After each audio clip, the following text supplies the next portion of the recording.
Hi everybody, I'm Vinay Suram, a teacher educator at Ajim Premji Foundation and part of the editorial committee of iwonder. Welcome back to our monthly webinars. This is the 30th webinar that we're having today. And another thing, happy Women's Day to you all. For those who are joining us for the first time, let me give a brief introduction about iwonder. iwonder is a science magazine for middle and high school teachers. It features writings about many dimensions of teaching and learning of science in class and outside it. This magazine is published in English, Hindi, and Kannada twice a year. If you are a practicing science teacher, please write to us. To do this, please send your idea in less than 100 words to iwonder@apu.edu.in. It's iwonder@apu.edu.in. If you would like to receive the updates of each webinar and also a free print version of iWonder issue, subscribe to us by following the link displayed in the description of this video. You can also catch us on Facebook. So, as many of you know, on the second Wednesday of every month, we invite authors of an article in iWonder for a live discussion. So, for today's webinar, we have with us Dhanya K, author of the article Teaching Human Reproduction. And this article is from our June 2022 issue.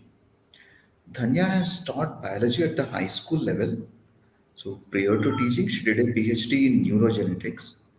She is interested in making biology more approachable and fun to learn and in supporting students to be active learners. Dhanya, thank you for joining us. Thank you. So, before we start, let me give a brief overview of the format of the discussion. For the first 30 minutes, I will ask Dhanya some questions to discuss a little deeper about the article. So, all those who have joined us today, please type your questions in the chat box. In the last 30 minutes of the webinar, I will request Dhanya for her insights on these questions. Yeah. So, hi Dhanya. Hello. See, human reproduction is not a recent addition to the school science curriculum.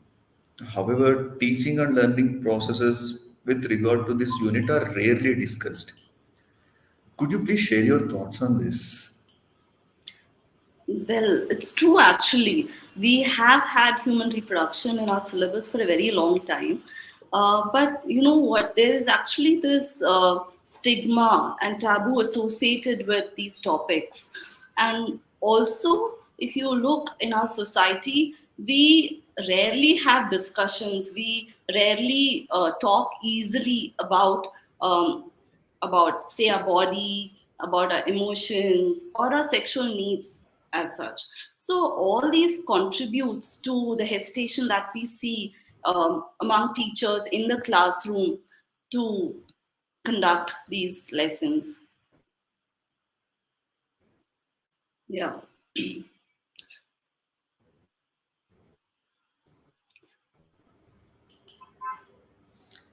Yeah, sorry, I was so lost the Yeah. That's all right. That's okay. Yeah. Yeah. So I was just talking about how I was just talking about how the stigma associated with these topics makes it difficult for teachers to deliver the lesson in the class effectively. Okay. So, also, why did you decide to write about this article? Yeah, that's actually a very interesting question. When I was teaching biology in school, I noticed that children have a lot of questions relating to their body, and especially when they're growing up, no, they see a lot of emotional changes, physical changes, etc.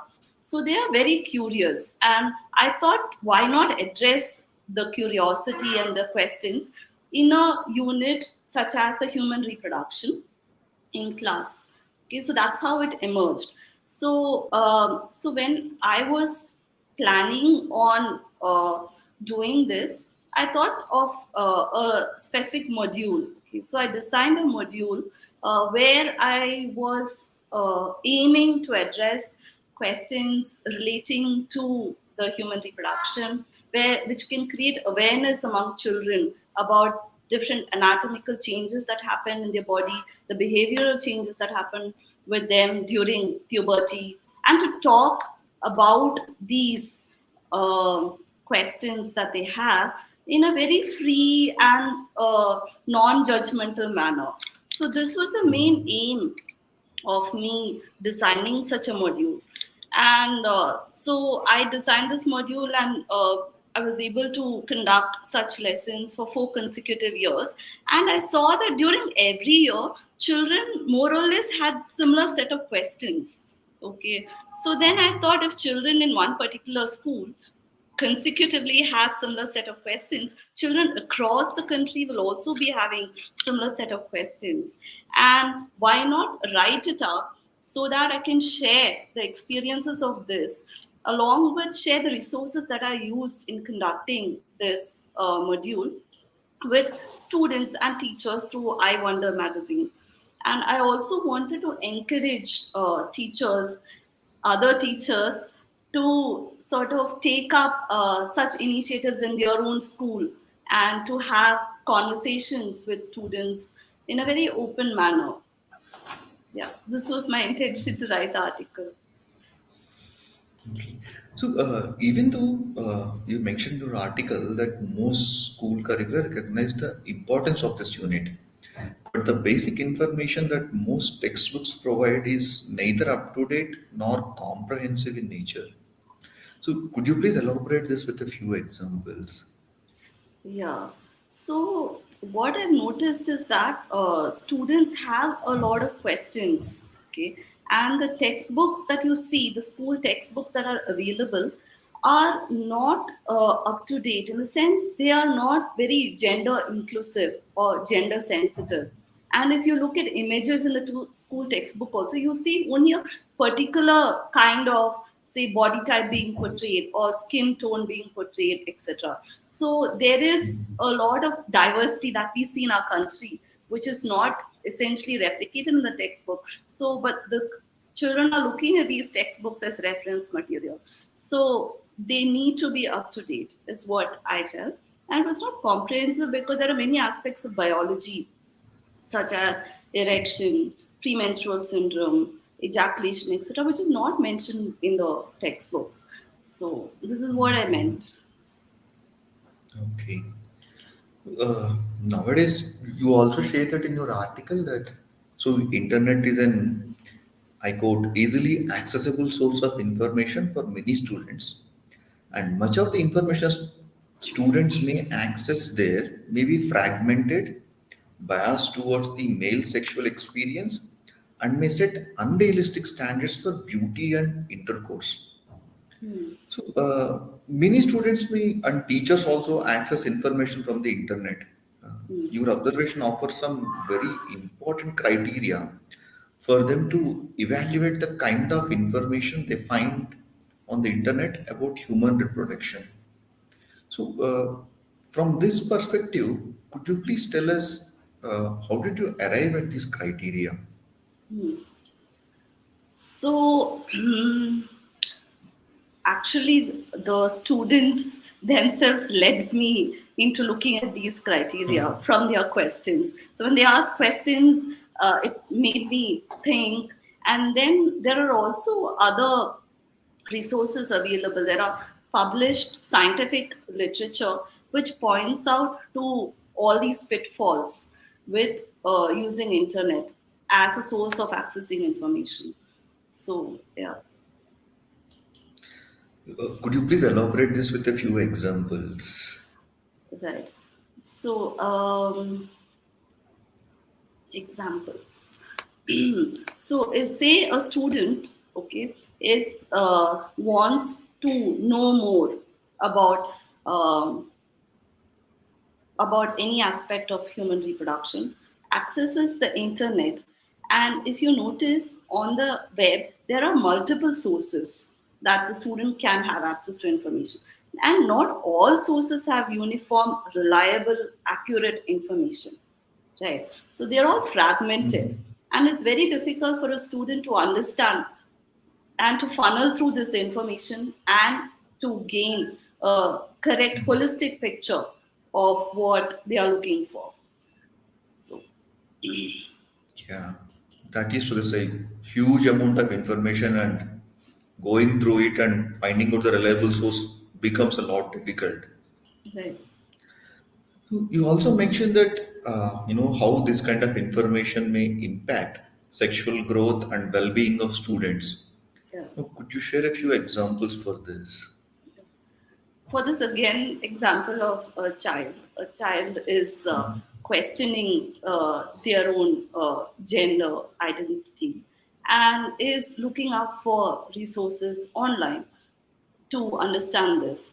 So, in such a situation, you can see that the online resources that the child can get access to might not convey a positive picture and might affect the social development of the child.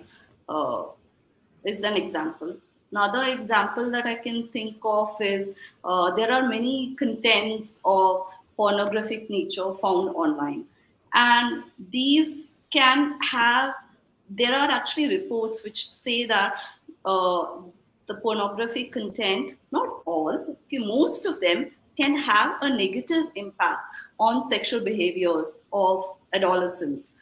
So these are two examples that I can think of. I can also think of other sources where you see how women are portrayed in the mass media. There is a stereotypical outlook, and that's not what we would want our children to grow up thinking, that we should look this way or that particular way, etc. Right. And another example that I can think of is the sexual content that is displayed, okay, on mass media. There is no conversation, there is no scope, there's no discussion on important aspects like consent, sexual consent, or the or what do we or use of protection, etc. So these are some examples that I can quickly think of. Yeah. So, see, so in the article, you share a module on human reproduction. So one you designed with care and creativity. This may be fascinating to many teachers who may want to create a module for themselves or adopt your module to their own teaching contexts. So, from this perspective, if you were to list three key design principles of this module, what would they be? Hmm. So, three design principles would be to ensure that there is space for children to express their opinions and their beliefs and their questions in a very frank manner. And the another one would be to ensure that we as teachers are comfortable in that space as well and allow for this to happen in a very non-judgmental way. And the third would be to probably remove, to address the stigma that's associated with the topic. Yeah. So, you mentioned that the duration of this module is around 12 hours. So, does that mean 12 classroom hours? Yes, I Or if actually. you were to, so it's 12 classroom periods. Okay. So, if you were to include the amount of time it takes to prepare responses, etc., so how much time would a teacher need? Yes. So time is a huge constraint for teachers, as we all know. The way I have designed it, it took 12 hours. Okay, but it can also be done for shorter duration. So it depends on the teacher and the availability of time for the teacher, right? And for preparation of the module, over the last few years, I've taken 2 weeks to prepare for this module. By 2 weeks, I mean not the full 2 weeks. Maybe if I resort to half an hour per day, so altogether 5 or 7 hours is enough to at least start with delivering such a module for preparation. Okay. So that's like 7 hours of preparation plus 12 hours of transaction. Yes, but Okay. it's not very strict. It's very flexible. Mhm. Yeah, Okay. Some of the teachers may not be able to devote such a time to a single unit, uh, yeah. even one that is as necessary as human reproduction. So, would you have any suggestions on how to adopt this module to reduce the amount of time, while keeping its spirits? Yeah, yeah. So one thing that can be done is within the module, there are several resources that I have talked about in the article. Resources such as videos, etc., that the both children and teacher can access. So probably students can watch these videos outside of school hours, so that would cut down on the time spent in the classroom, and the teacher can just take up only few questions from the students in these cases. Yeah. Okay. So, to our audience, if you have any questions, please type it in the chat box so that we can address it in the next 30 minutes of the call. So, then getting back to our discussion. So, for those of you who have read the article, see the article is divided into four different parts. Uh, let's go through it one by one. Let's start with the icebreaker. That's a very interesting, unconventional, and courageous approach. Could you please describe it? And also, how did you think of it? Yeah.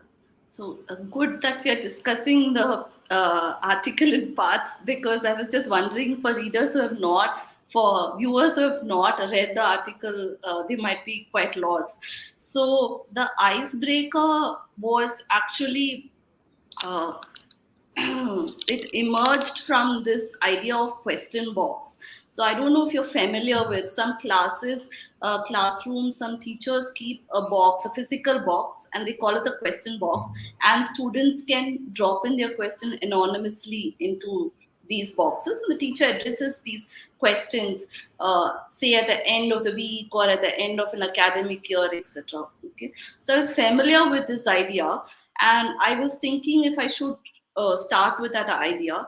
But then I realized that it would mean not all students participating. Maybe only a handful of them will drop their questions on relating to human reproduction.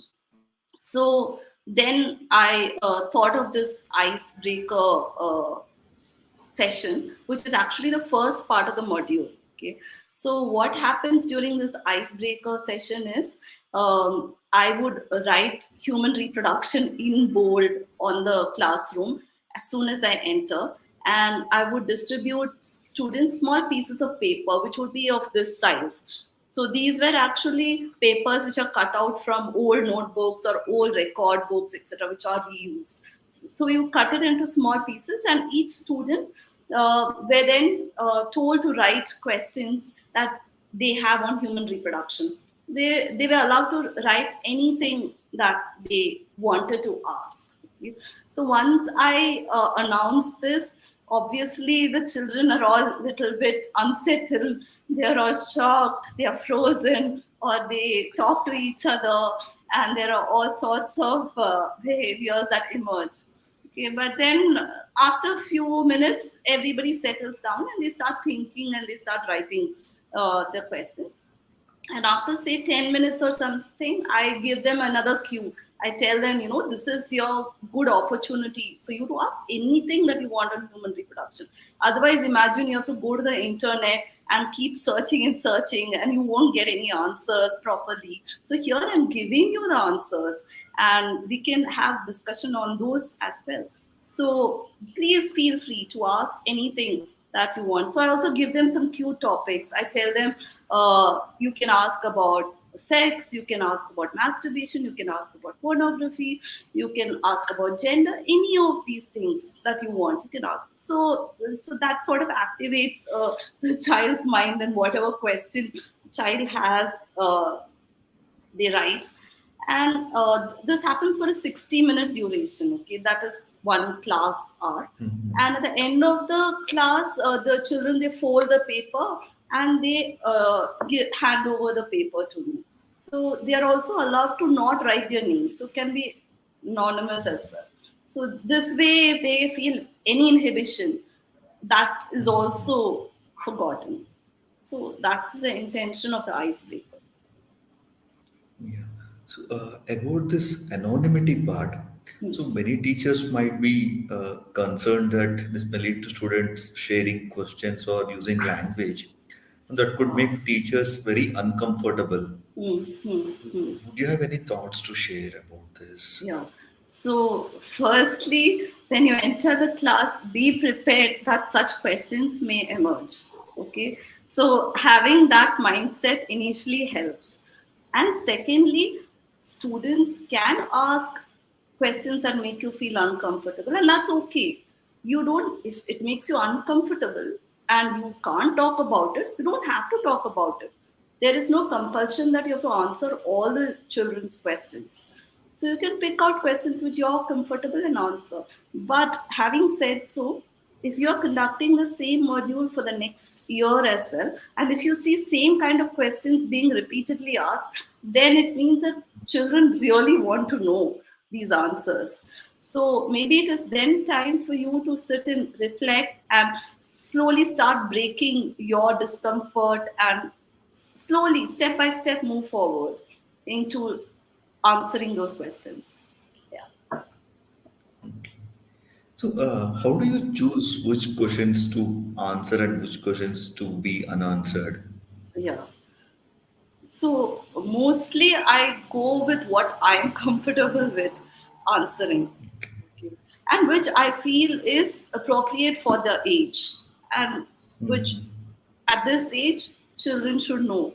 So that's how I decide what I can answer, what I cannot.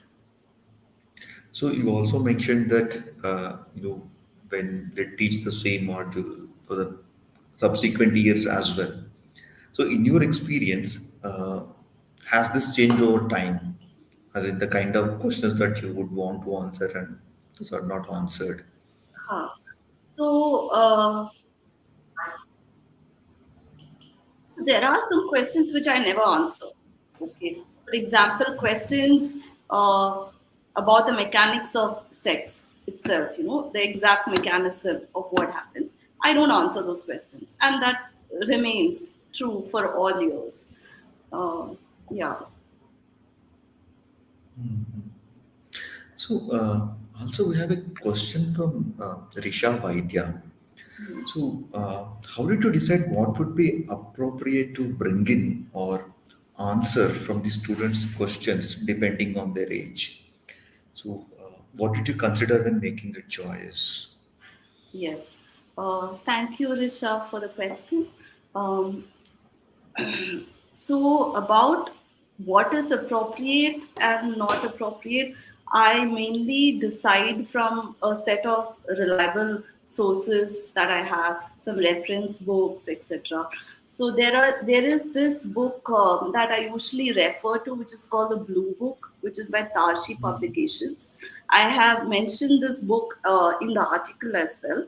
So from there, I get to know what is appropriate and what is not appropriate, and I go from there. Okay. So, moving I on to also the have one more thing that I forgot. yeah, So, please. so this publications actually have different books for different age groups. So this is for 10 to 14, and younger age group, they have a different book called the Red Book, etc. So one can access according to the age grouping and access materials and know what to say and what not to say. Mm.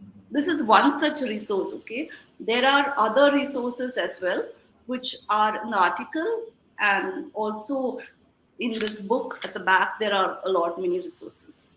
Yeah. Okay. So, moving to the next section of the article, the chat the talk, you share a very interesting exercise. Could you please describe it, and also how did you come to think of it? Yes. So chalk the talk is when I draw the diagram of the human reproductive system, particularly the external genitalia, on the board. So I draw it with a chalk, and I expect the children also to draw it in their notebook. Okay, so I don't show charts, etc. So children are expected to draw from the book, from the board. So this actually is quite a useful exercise I found, because when children start drawing the external genitalia, say penis or the female external genitalia, or in. So then they start to feel a little bit comfortable around their own bodies. Is what I have observed. They start asking questions and they connect with it, etc. So yeah, I think I have over answered the question. So chalk the talk is essentially I draw the diagram on the board, and we discuss questions relating to anatomy and anything to do with the physical body. Yeah. Okay.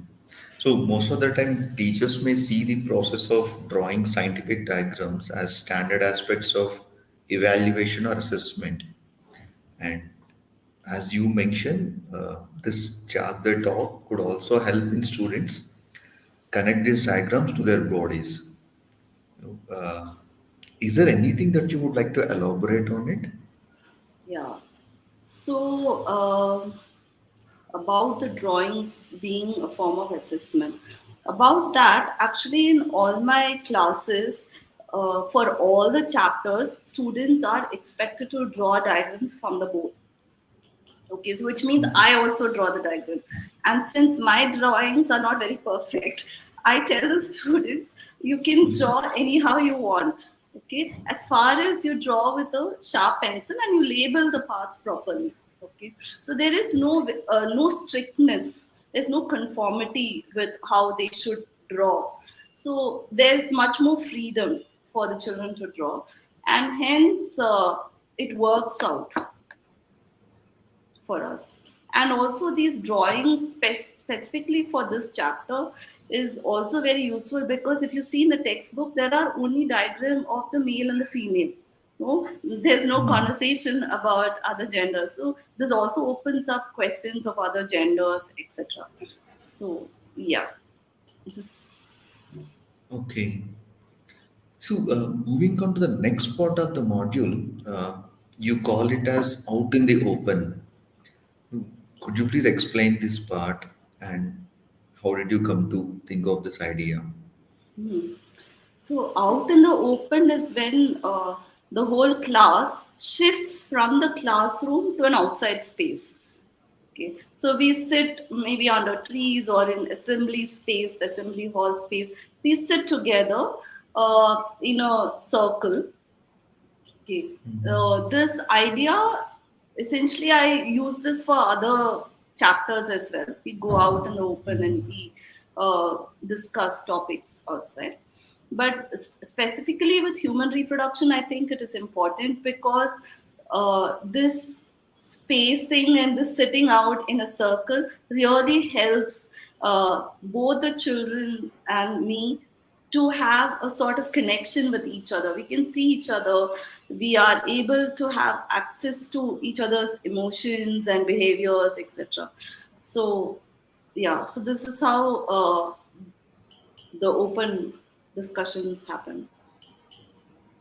Okay. So it seems that the focus is on open spaces, allowing open conversations.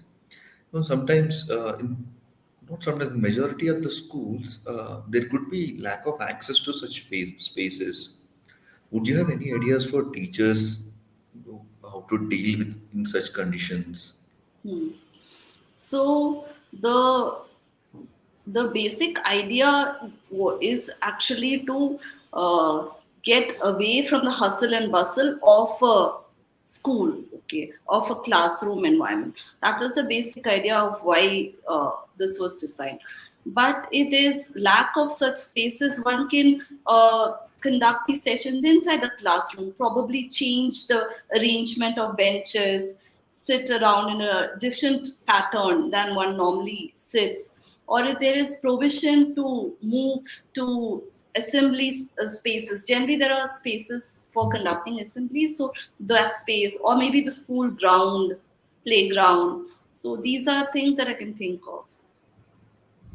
Okay. So you start this session by communicating your expectations from students during the discussion. Hmm. Could you please share some of the expectations with our listeners? Huh. So during these open discussions, when we sit together in circle, we started with a list of expectations, okay, and all through our sessions, these have to be formed. I mean, these have to be followed. Okay, so all the children will have to follow this expectation. The expectation being that we all will be speaking in an open manner where we are not judged by each other, okay, and when a student says something, expresses their ideas, the other children are supposed to listen carefully and not pass comments or make faces or laugh at each other, etc. So all those are not allowed at all. So it's a serious setting where we sit and we are actually talking about our questions and concerns in a very open, non-judgmental way. You also speak in this regard that students start slowly opening up and become more confident in articulating their thoughts, especially in front of their peers.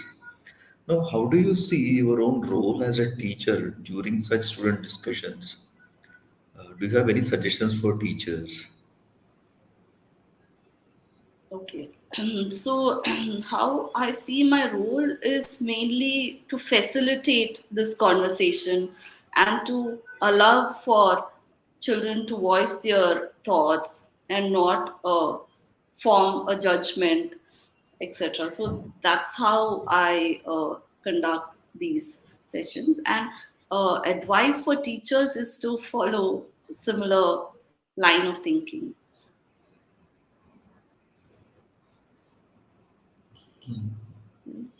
So, moving on to the next part of our article. So, you title it as faculty invites. Again, in a similar format, could you please describe this part? And also, how did you think of it? Yes. So these faculty invites happened quite organically in my case because this actually the many aspects of human reproduction were already being done in the school for lower grades by the school doctor. Okay, so when the children are in the ninth grade, I thought, why not call the same doctor and continue the conversation with the ninth graders. So Okay. that's how the faculty invite happened. It happened very organically.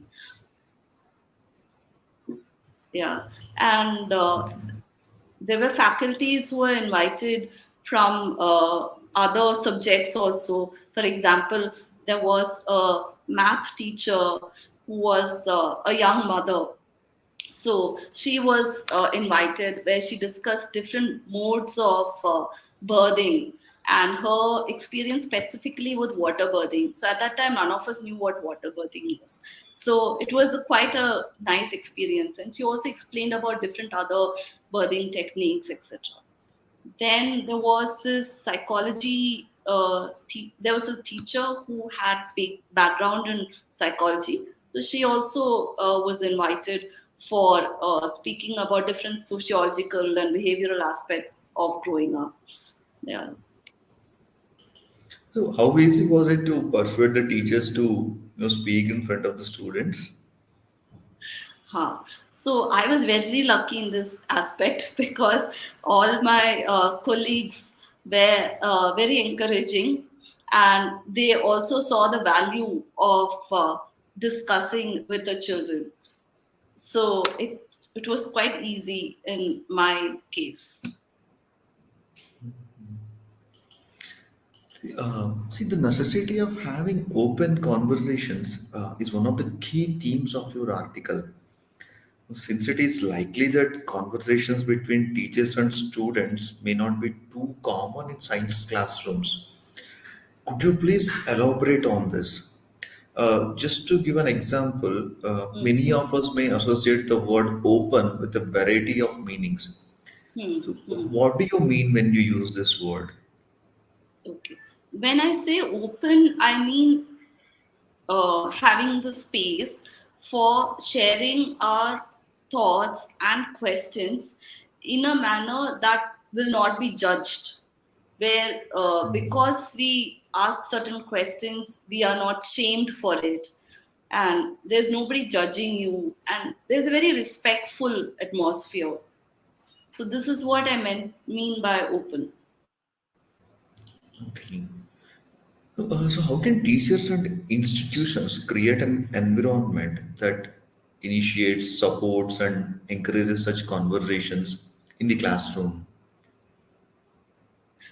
Can you repeat? Sorry.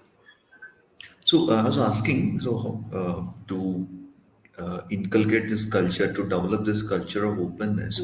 So what could the teachers and institutions do, so that Ah. such a conversations happen in classroom? Okay, okay, okay. So, as institutions go, probably providing a space for both physical and uh, space for conducting such conversations, timetabling space as well for allowing such modules to happen. And the institutions can also play a large part in providing resources such as books, useful, reliable, accurate books in the library for the both students and teachers. These are things I can think of. Okay. So in this context, Abhishek Mitra asks, so did you come across any situation where you are trying to create a comfortable environment for all the students to express and explain the sensitive topics, and some students deliberately spoil the environment? Uh, Yes. how do you deal with such students? Yes. Thank you, Abhishek, for asking such a real life situation. It's true. So it's very hard to maintain the environment and to have it going on consistently. So the teacher has to be firm. So that's one thing. So if you see a student deliberately spoiling the environment, you have a conversation with the entire group. Ask the group, do you all want to know the answers for the questions that you have asked? Don't you want to talk about it? Because here you have an adult who's sitting with you and talking to you about these concerns that you all have. So why can't we make use of this opportunity of learning and you know uh, go ahead from there? So generally I felt talking about these things, being honest about how you feel and what you're doing and how it is helping the children, making them see it and being honest that way really helps in building the culture. Yeah, I hope it Yeah, has helped. I guess so. This opens up a lot of questions about peer interactions. You also mention it in your article how peers play an important role in easing inhibitions and setting the overall classroom dynamics. But in many classrooms, Student interactions may show complex gender, class, caste, and religious dynamics. Hmm. And maybe some students may naturally be more gregarious, while others may be quieter. Hmm. But do you have suggestions on how teachers can address these? Hmm. So, um, so generally, it is expected for classrooms to have such a mixture, and mainly what teachers can do is to remain calm when surprising incidents happen, and to remind the children of the expectations that is there, that the whole class is following. So that's, did I answer the question? Sort of. Yeah. Yeah. Okay. So we have a question from Uma Periodi. Uma Periodi asks, in your Hmm. class, do you have children of both the sexes? When you have Hmm. a mixed group, so Hmm. what are some of the sensitivities you need to consider? Hmm. Yeah. So for me, the sensitivity that I consciously had to tell myself and to follow was mainly not to view the to view gender in the classroom under, I mean, not to look at it in a differentiating manner. So instead, to have everybody together and to make sure that I don't use that in my speech. For example, I must be really aware of not saying, okay, boys, please do this or raise your hands, and statements like that. I really am careful of not using. So the gender sensitivity is something that I keep consciously having. Apart from that,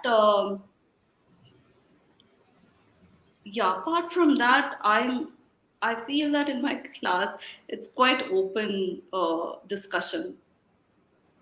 Yeah. Okay. So we have a question from Anuradha Jhala. So Anuradha Jhala asks, what was the socio-economic background of the children in your class? Hmm. So the parents and the society's thoughts usually affects the learning of this Yes. concept in Yes. children. So Yes. what was it Yes. like in your classroom? Yes. So the children were from the urban upper middle class background.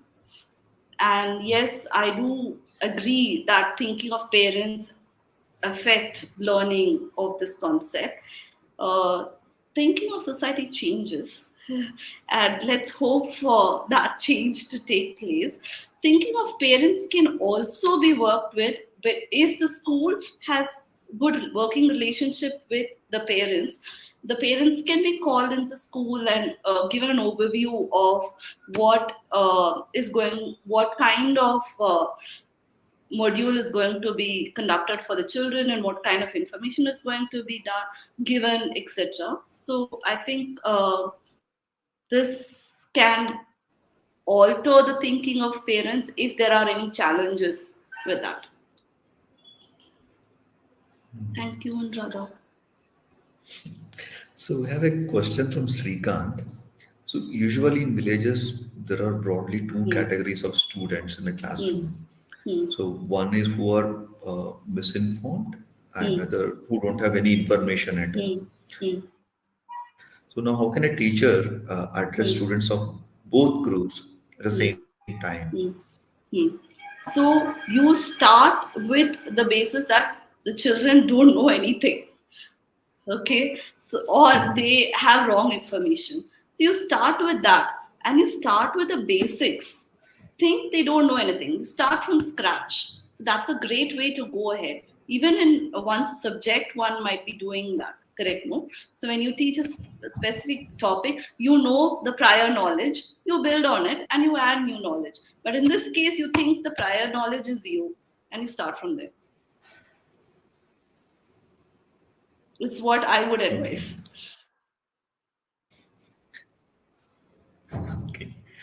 Even not just the thoughts of parents or society, many of us may have certain deeply entrenched attitudes towards this and related topics.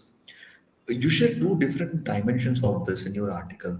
One dimension is when you speak of how it is important to be mentally prepared, to be sensitive to heteronormative, judgmental, and patronizing attitudes. Could you please share some of the most common examples of these attitudes? Yeah. So, example of patronizing I'll do first because my previous statement I can continue forward for this patronizing. So, when you think or when you know that the class does not know anything and you start from scratch, you don't come into the classroom with the thought that you know everything and you show supremacy by that. So, that's what I meant by patronizing attitude. So when I go into a classroom, for especially for these modules, I prepare myself mentally to make sure that I don't go into the classroom thinking that I know everything, they know nothing, and I show off in that way the information I give or with the body language that I speak with. So that's one thing example that I can give. An example of heteronormative is, like I said, segregating gender by binary. So you see only boys and girls in the classroom, no other gender. So that would be a heteronormative approach, and that's it, right? There's one more: patronizing, heteronormative, Judgmental. judgmental. Yeah. So generally, students, I make sure that I don't judge the students for their question, however it be. So whatever the child asks, I respond with a very neutral attitude and make sure I don't laugh either, or I don't show it in my face. So So in continuation to that, so you also, I mean, how do you respond to statements or assertions influenced by such attitudes? I mean, so what does it mean to be sensitive to them? being sensitive to them, meaning what I meant was to be aware of these kind of ideas that can emerge from our own self because of our background and our uh, exposure in the world. So just to be aware of how we respond in the classroom with the children. Yeah. Okay. See the I just other noticed. dimension. Hmm, I just noticed the Yeah, yeah, please. current went. Is that okay? Can you see me? Yeah. Okay. We can see you and you Uh, are audible too. okay. Great. Okay. See, the other dimension is when you mention that you actively work towards using a non-judgmental tone and body language while answering questions. How you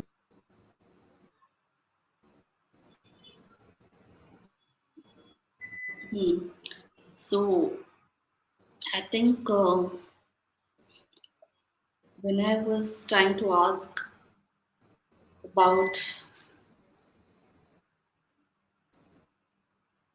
the mental preparation that generally is involved in teaching such a lesson, yeah. Vinay, can you repeat the question? Yeah, yeah. So I was asking the other dimension you mentioned in your article is that you should actively work towards using a non-judgmental tone and body language while answering the questions Huh. that the students Huh. have. Now, I was Hmm. just Hmm. asking, how do you work towards it, and why is this necessary? Huh. Hmm. Hmm. This is a very important aspect, actually. How I work towards it is by practicing. Actually, before a particular class, just like how as new teachers we would have practiced, no? I hope so. So we would have practiced as a new teacher. Our first lesson, we would have sort of had a mock audience or did a mock demonstration with our own self, voice out our sentences, what we are going to say, etc. So I do such practice sessions before class for this, particularly for this unit, because it's very important that I don't convey my hesitation or my biases through my body and my tone, etc. So that's a kind of preparation. A mirror helps a lot in such situations, right? Yeah. Uh, Fun part apart, Sweet Christy asks, in sex education, how important is it to teach students to accept their body and Hmm. recognize that their body's worth isn't Hmm. dependent on one single thing? Yes. It's a very important question and a very important value that we need to teach our children. So I would say it's one of the most important values. Uh, yeah. And how, if I can add on to it, I'll just give you a brief understanding of how I was able to address these. So during the open discussions, we would sit together and we would actually, as a student teacher body, discuss about how we have felt uh, with our body and what other people perceive, what are the stereotypes that we commonly see, and we question, we think what is important for us, why are we so influenced by these media, for instance. So we sit and think and we brainstorm and we sort of come to an understanding of what is important to me about my body, etc. So these are kind of discussions which will favor students into accepting their own bodies as and how it is. Okay. In another place in the article, you shared that not just students, but teachers may also find it difficult to find avenues for open conversations, especially on this theme, for a variety of reasons. Hmm, hmm, It could be personal discomfort, ideological hmm, conflicts, and hmm, academic constraints. And sometimes many teachers might not be unaware of their own ideological constraints. hmm, So could you please share one or two examples of the most common ones hmm, and hmm, how these affect the teacher's ability? hmm, hmm. So, for instance, a teacher thinking that someone menstruating is actually seen as a sign of weakness.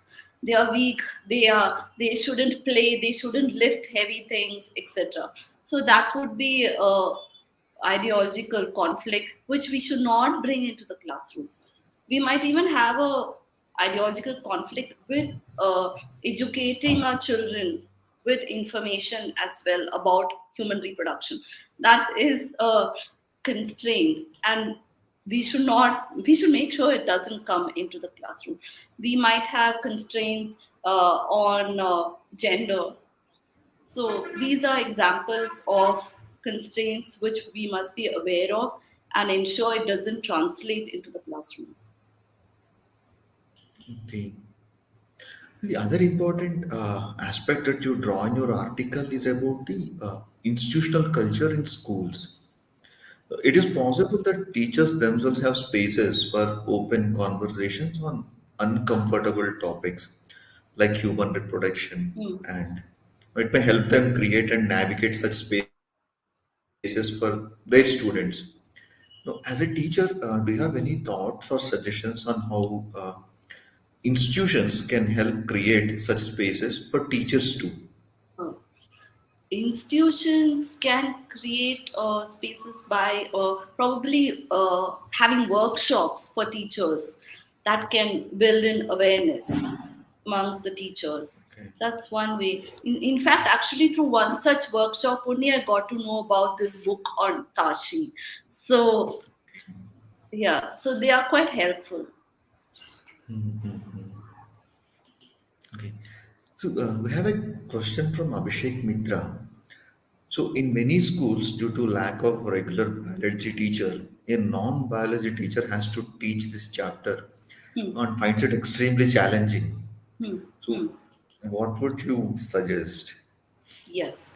So, so I think, okay, Abhishek, I think these are very real life concerns. Okay, these affect you, me, and everybody actually. So probably see it as a skill that you're imparting the children, leaving alone the subject distinctions of it, and look at it as a life skill that you are imparting the children with information of your own body, right? I understand that there might be challenges with anatomy, uh, but maybe you can, instead of drawing the diagram, you can show a chart in those cases, right? Because you and Okay, I and everybody, it's a reality for all of us. true, true. Uh, so, you have a very good curated list of resources that you mentioned in the article, Hmm. and that could be immensely helpful while transacting this particular chapter. One of the things that you mentioned about the blue book that you showed was the Hmm. workshop that happened. No, are there any other avenues, and how did you come to know all the other resources? How did you compile those things? Hmm. Hmm. So the compilation actually took a long time. So the resources that you see in the article are a compilation of 4 years of looking up on the internet. So when I look up on the internet, I look only for uh, information coming from academic institutions or organization, which I know is reliable. For instance, the World Health Organization or UNESCO, or I look at literature coming from scientific published literature, papers, scientific papers. So I look at information from that or from books, reference books such as Campbell Biology, etc., which is written in my article as well. And and yeah, so these are the. Okay. So, do you have any criteria to decide when and where you use these resources instead of sharing an explanation yourself? Hmm, hmm. Yes. So sometimes when I teach anatomy or when I talk about pregnancy, etc., I find it very useful to show an audio visual for better understanding of the processes, etc. For some, I don't. I mean, I don't. I don't explain. I just show a audio visual. I just show a video. So for example, for example, what can I say, about how to wear a condom. Okay, so I don't have a demonstration for it. Instead, there is actually a video, educational video, where an educator sort of demonstrates how to wear a condom using a socks. Okay, so that's very useful for students because it's very entertaining way of showing and also very informative, right? So those are the instances where I don't have an explanation, but I would just show the video. Okay. For our audience, if you have any questions, please type in the chat box. We could get Dhanya to share her thoughts on it. Dhanya, this is a curious question that I wanted to ask. Yeah. When a session is conducted in open space, how do you play these resources? Yes. So sometimes I carry my laptop and I show it to the students from my laptop, or sometimes what we do from the open spaces, we move into the audiovisual, the AV room. So Okay. these are the ways. Yeah.